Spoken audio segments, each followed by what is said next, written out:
অনুসূচিত জাতি লোকৰ আঁচনিৰ নামত এবাৰ কোটি কোটি টকা লুণ্ঠন কৰাৰ অভিযোগ উত্থাপন হৈছে আৰু লগতে এই অভিযোগ উত্থাপন হৈছে ঠিকাদাৰৰ লগতে বিভাগীয় কৰ্তৃপক্ষৰ বিৰুদ্ধে আমি জনাই যাম এই খবৰ আৰু লগতে দেখিবলৈ পোৱা গৈছে কোটি টকাৰ লুণ্ঠন চোৰাৰ এতিয়া অভিযোগ উত্থাপন হৈছে আৰু এই অভিযোগ এবাৰ উত্থাপন হৈছে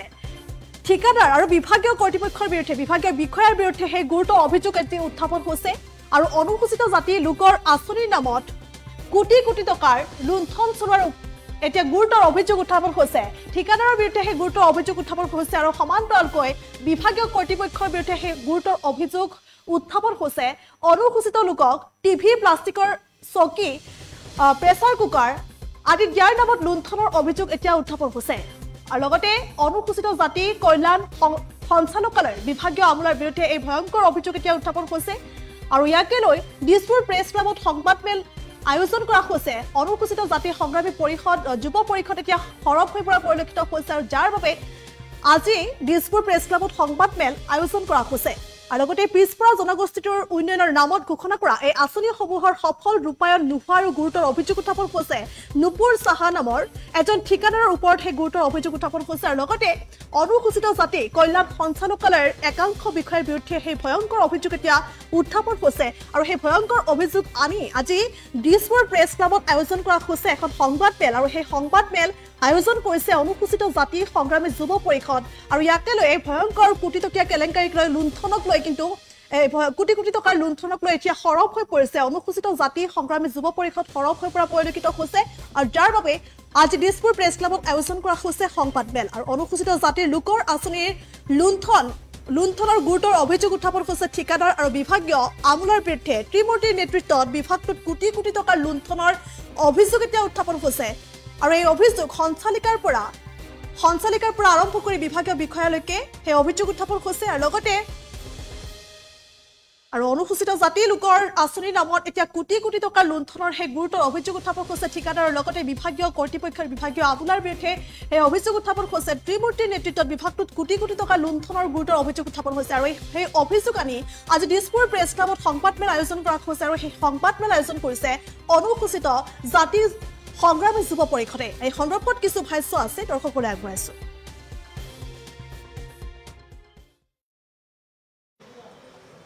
উল্লেখ কৰা মুখ্য বিষয়কেইটা হ'ল যে এতিয়া অনুসূচিত জাতি কল্যাণ সঞ্চালকালয়ত ত্ৰিমূৰ্তিৰ নেতৃত্বত লুণ্ঠন ৰাজ চলি আছে আৰু মন্ত্ৰী পীযুষ হাজৰিকাৰ নেতৃত্বত এওঁলোকে সম্পূৰ্ণৰূপে অনুসূচিত জাতিৰ বাবে অহা বিভিন্ন ধৰণৰ আঁচনি বা অন্যান্য সা সঁজুলি সামগ্ৰী ঠিকা আদি এই ঠিকাদাৰসকলৰ লগত লগ লাগি তেওঁলোকে সকলোখিনি অনুসূচিত জাতিৰ উন্নয়নৰ কাৰণে কাম নকৰি অন্যফালেহে কাম কৰিছে অনুসূচিত জাতি কল্যাণ সঞ্চালিকা তুলসী নাথ লগতে দুগৰাকী সহযোগী এগৰাকী হৈছে লিটন মিত্ৰ তেওঁ প্লেনিং অফিচাৰ আৰু দ্বিতীয়গৰাকী হৈছে সুবৰ্ণদেৱ এই সুবৰ্ণদেৱ লিটন মিত্ৰ আৰু সঞ্চালিকাৰ ওপৰত আমি অসম চৰকাৰক তথ্য সহকাৰে অভিযোগ দাখিল কৰিছিলোঁ সেই অভিযোগ অসম চৰকাৰে গুৰুত্ব প্ৰদান নকৰাৰ কাৰণে আমি ভাৰতৰ প্ৰধানমন্ত্ৰী মহোদয়ক সেইসমূহ আমি অৱগত কৰাইছিলোঁ ভাৰতৰ প্ৰধানমন্ত্ৰী মহোদয়ে আগষ্ট মাহতে অসম চৰকাৰলৈ পত্ৰ প্ৰেৰণ কৰিছিলে যে এইসকলৰ ওপৰত তদন্ত কৰিব লাগে আৰু যি তেওঁলোকৰ সা সম্পত্তি তদন্ত কৰিব লাগে সেইটো নকৰিলে দ্বিতীয়তে হ'ল national commission for scheduled caste তেওঁলোকে সময়সীমা বান্ধি দিছিলে যে 15 দিনৰ ভিতৰত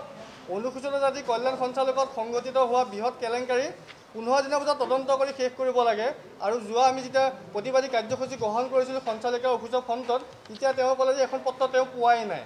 মানে তেওঁলোকে মেইল চেল খুলি নাচায় আৰু তৃতীয়তে হ'ল যে তেওঁলোকৰ মাটিৰ তদন্তৰ কাৰণে অসমৰ যি ডিপুটি ছেক্ৰেটাৰী আছে সামাজিক ন্যায় সবলীকৰণ বিভাগৰ তেওঁলোকেও 9 ছেপ্টেম্বৰ তাৰিখে এখন পত্ৰ দিছিলে সঞ্চালিকাক যে তেওঁলোকে এইখিনি তদন্ত কৰিব লাগে বা তেওঁলোকৰ মাটিৰ সা সম্পত্তিৰ যি তথ্য আছে সেই তথ্যসমূহ দিব লাগে কিন্তু আজি পৰ্যন্ত তুলসী নাথ কলংকিত সঞ্চালিকা সৰ্বকালৰ সৰ্বশ্ৰেষ্ঠ অনুসূচিত জাতি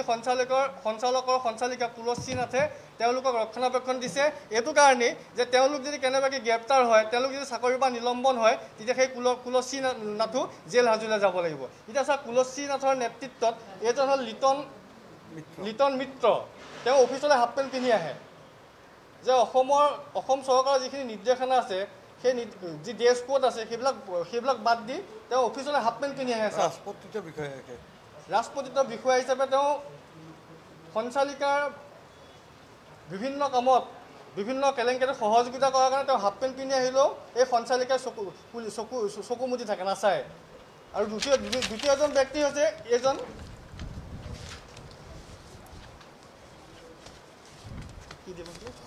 সুবৰ্ণদেৱ এইগৰাকী সুবৰ্ণদেৱ আৰু এইগৰাকী হৈছে সঞ্চালিকা কুলশ্ৰী নাথ এই সুবৰ্ণদেৱে প্ৰায় ৮০,০০০ মান টকা তেওঁ দৰমহা পায় তেওঁ যেতিয়া প্ৰথম গুৱাহাটীত আহিছিলে গুৱাহাটীত আহি চাকৰিত যেতিয়া 1991ত জইন কৰিছিলে জইন কৰোঁতে তেওঁ যেতিয়া কেইদিনমান দৰমহাটো লেট হৈছিলে তেতিয়া তেওঁ লগৰবিলাকক কৈছিলে বা তেওঁ ছিনিয়ৰবিলাকক কৈছিলে যে এই মাহৰ মই দৰমহাটো পোৱা দেৰি হৈছে মই ঘৰ ভাড়া দিব নোৱাৰিম মই খাব নোৱাৰিম কি হ'ব সেই ব্যক্তিজনে এতিয়া গুৱাহাটীত 5 জেগাত প্ৰপাৰ্টি এইটো হৈছে ৰূপনগৰত থকা তেওঁ 3 কঠা মাটি G+2 বিল্ডিং আৰু এইটো হৈছে নিবিৰ পথত থকা ডাউনটাউন হস্পিটেলৰ বেক চাইডে 3 BHK নতুন ফ্লেট আৰু এই ফ্লেটত যদি আপোনালোকে যায় বা এইটো যদি যায় জানিব যে অনুসূচিত জাতি কল্যাণ সঞ্চালকৰ পৰা যিসমূহ টিভি বিতৰণ কৰিছিলে কেইটামান টিভি আনিছিলে ডেমোৰ কাৰণে সেই ডেমো টিভি তেওঁ ঘৰত ফিটিং কৰি থৈ দিছে আৰু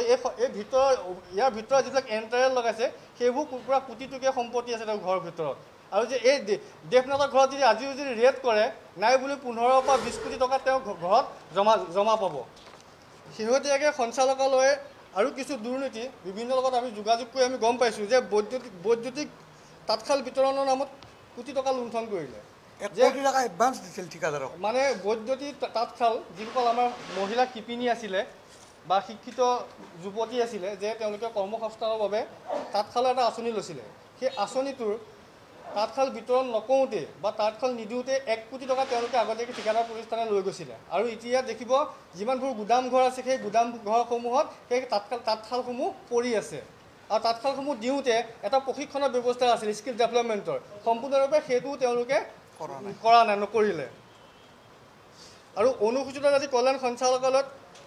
ব্লেক লিষ্টেড ঠিকাদাৰ মধুসূদন চাহি বুলি এজন ঠিকাদাৰ আছে সমাজ কল্যাণ বিভাগৰ ব্লেক লিষ্টেড ঠিকাদাৰ এগ্ৰিকালচাৰ তেওঁ ব্লেক লিষ্টেড ঠিকাদাৰ এতিয়া তেওঁ ইয়াত উঠি ৰজা বহি ৰজা তেওঁলোকেহে গোটেই সম্পূৰ্ণৰূপে কামখিনি পায় সাৰৰ যোগান তেওঁ ধৰে আৰু অনুসূচিত জাতি কল্যাণ সঞ্চালকালয়ত যেতিয়া এইগৰাকী সঞ্চালিকাই নেতৃত্বত তেওঁ বিভিন্ন কেলেংকাৰী আৰম্ভ কৰিলে যে এটা নিযুক্তি হৈছিলে সেই নিযুক্তিটোত কোনো পৰীক্ষা নাপাতাকৈ কোনো বিজ্ঞাপন নিদিয়াকৈ তেওঁ ঘৰৰ কোনোবা এগৰাকী মহিলাক তাত তেওঁ সংস্থাপন বা চাকৰিটো দিছে বুলি এটা অভিযোগ উঠি আছে যে এই সম্পৰ্কেও বিভাগে তদন্ত কৰিব লাগে এইটো এইটো প্ৰজেক্টটো আছিল ষ্টেট নমস্তে প্ৰজেক্ট আৰু এই সন্দৰ্ভত তাত যিহেতুকে উইদাউট ইণ্টাৰভিউ এজনক এপইণ্টমেণ্ট দিলে সেই সন্দৰ্ভত হেমেন দাস নামৰ এজনে শুৱালকুছিত অভিযোগ দিছে সেই অভিযোগৰ কোনো ব্যৱস্থা লোৱা নাই তেখেতৰ আবেদনকাৰী আছিলে এনেকুৱা তেওঁলোকৰ বহুত কেলেংকাৰী আছে সেই অফিচৰ পৰা 2020ত 1902খন টিনপাত নোহোৱা হৈছে তল ভাঙি কোনোবাই লৈ গৈছে সেই তদন্ত এতিয়ালৈকে হোৱা নাই ডাইৰেক্টৰ তেতিয়া আছিল আমাৰ তদানীন্তন ডাইৰেক্টৰ আছিল দেৱকুমাৰ কলিতা তেখেতে কামৰূপ মেট্ৰলৈ এইটো তদন্তৰ বাবে আবেদন কৰিছিলে 122গৰাকী হিতাধিকাৰীক এতিয়াও টিনপাত দিয়া নাই আৰু এই গোটেইবিলাক কেলেংকাৰীৰ লগত সুবৰ্ণদেৱ আৰু লিটন মিত্ৰ জড়িত আছে আৰু তেওঁলোকে টিনপাত আনাই নাছিল ঠিকাদাৰক পইচা দিলে মিছা টিনপাত হেৰুৱা বুলি ক'লে 1920খন টিনপাত কোনোবা অফিচৰ পৰা নোহোৱা হ'ব পাৰে নেকি 2 ট্ৰাক টিনপাত হ'ব আৰে ট্ৰাকেদি টিনপাত কোনোবাই লৈ যাব পাৰে নেকি অফিচৰ পৰা তলা ভাঙি সেই তদন্ত গাপ দি থৈ দিছে এতিয়ালৈকে গতিকে আপোনালোকৰ মিডিয়া থ্ৰুদি আমি মুখ্যমন্ত্ৰী মহোদয়ক আমি এইটো বিহিত ব্যৱস্থা লোৱাৰ কাৰণে দাবী জনাইছোঁ যিকোনো খবৰৰ বাবে যোগাযোগ কৰক 7099017330 অথবা 7099017390 নম্বৰত যিকোনো